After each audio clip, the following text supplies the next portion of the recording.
ও দেশপ্রেমী বাংলাদেশি দেশে বিদেশে যে যেখানে আছেন আসসালামু আলাইকুম।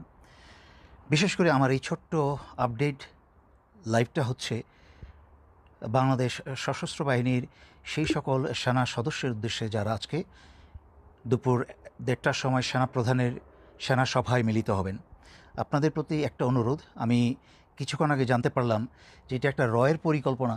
এই সেনাপ্রধানের মিটিংটি ডাকা হচ্ছে একটা রয়ের পরিকল্পনা, যাতে যেসব সেনাপ্রধানরা মিটিংয়ে মুখ খুলবে তাদেরকে শনাক্ত করার জন্য এবং তাদেরকে চাকরি থেকে বহিষ্কার করার জন্য, যেন ভবিষ্যতে রয়ের আর কোনো সমস্যা না থাকে।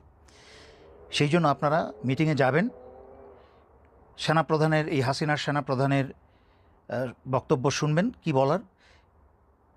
সে যদি জরুরি অবস্থা জারি না করে তা আপনারা জানলেন, মুখ বন্ধ করে শুনবেন, যার যার কর্মস্থলে চলে যাবেন এবং আপনাদের সৈনিকদেরকে নিয়ে আপনারা